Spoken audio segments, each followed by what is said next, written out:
Hello and welcome to this session, Learning Outcome, LO3, Understand the Risk Factors for Addiction. Today, we will explore how social environments can shape aggressive behavior. This session examines key studies and social psychological theories of aggression, highlighting the insights and implications of these influential experiments. The Bobo doll studies by Bandura in 1961 explored observational learning. Children observed adults behaving aggressively towards a doll. They then imitated this behavior, demonstrating learned aggression. This study highlighted the power of modeling in acquiring aggressive behaviors. However, ethical concerns about exposing children to aggression were raised. Zimbardo's Stanford prison experiment in 1973 examined situational factors.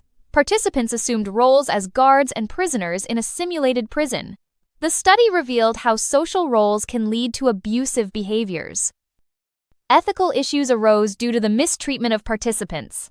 It demonstrated the power of situational influences on aggression. Mann's study in 1981 investigated crowd dynamics.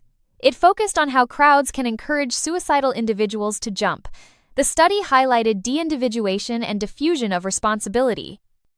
Ethical concerns and challenges in replicating real-world conditions were noted. It provided insights into crowd-induced aggression. Barron and Bell's study in 1976 explored environmental stressors. They examined the influence of ambient temperature on aggression. The study used an experimental design to manipulate temperature conditions. Findings suggested temperature affects aggression, but isolating its effect was challenging.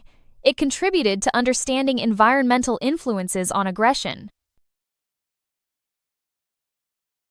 Berkowitz and LePage's study in 1967 examined weapons as aggression cues. The presence of weapons was shown to elicit aggressive responses. This study contributed to understanding environmental stimuli and aggression. However, its generalizability to non-laboratory settings was limited. Ethical concerns about using aggressive cues were also noted. Lagerspetz and colleagues in 1988 explored gender differences. The study focused on indirect aggression among children. It revealed insights into the prevalence and nature of aggression by gender. Findings may not generalize to other age groups or cultures. It highlighted the complexity of gender differences in aggression. Dollard and colleagues in 1939 proposed the frustration-aggression hypothesis. Frustration was identified as a precursor to aggression. The study provided a theoretical framework for understanding aggression. However, it was criticized for attributing aggression solely to frustration. Individual differences were not extensively considered in the theory. Anderson and Dill in 2000 investigated video games and aggression. They examined violent video game exposure's impact on thoughts and behaviors. The study used an experimental design to assess causal relationships. Ethical concerns about exposing participants to violent content were noted. Generalizing findings to real-world behaviors posed challenges.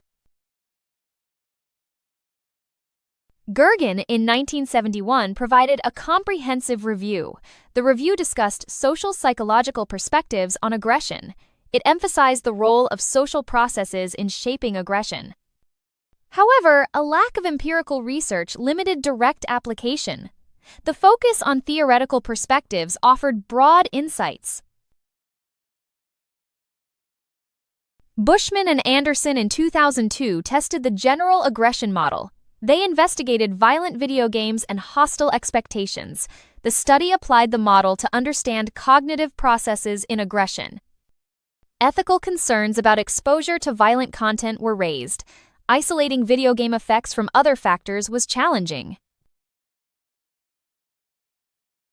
Bandura's Bobo doll studies demonstrated observational learning's role in aggression. The controlled experimental design was a strength. However, ecological validity and ethical concerns were limitations. Real-world aggression representation was questioned. The study's impact on understanding aggression was significant. The Stanford Prison Experiment revealed situational factors' impact on behavior. Insights into social roles and aggression were provided. Ethical concerns about participant mistreatment were significant. Lack of fully informed consent was a limitation. The study's contribution to understanding aggression was profound.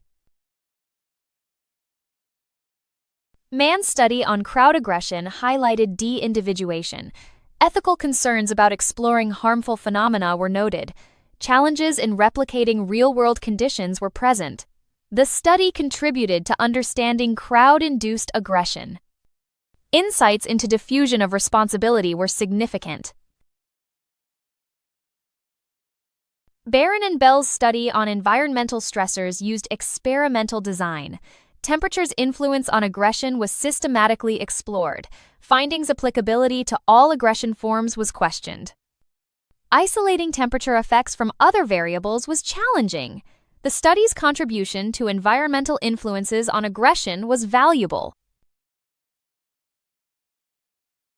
Berkowitz's study examined weapons as aggression cues. Contribution to understanding environmental stimuli was significant. Generalizability to non-laboratory settings was limited. Ethical concerns about aggressive cues were present. The study's insights into aggression elicitation were important. Lagerspez's study on gender differences explored indirect aggression. Insights into aggression's nature by gender were provided. Findings' generalizability to other age groups was questioned. Cultural differences' impact on aggression was noted. The study's contribution to understanding gender differences was significant.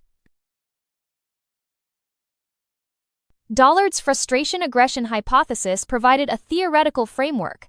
Frustration as a precursor to aggression was emphasized. The theory's simplicity was a limitation. Individual differences' role in aggression was underexplored. The study's impact on understanding aggression was foundational. Anderson's study on video games explored aggression's impact. Causal relationships were assessed using experimental design. Ethical concerns about violent content exposure were raised. Generalizing findings to real-world behaviors was challenging. The study's contribution to understanding media effects on aggression was notable. Gergen's review discussed social psychological perspectives on aggression. A broad overview of social processes was provided. Lack of empirical research limited direct application. Theoretical perspectives offered valuable insights. The review's contribution to understanding aggression was comprehensive. In conclusion, these studies highlight diverse social psychological theories of aggression. From observational learning to environmental stressors, each study offers unique insights into the causes of aggressive behavior. Understanding their strengths and limitations deepens our grasp of aggression and enhances our ability to interpret it within real-world contexts.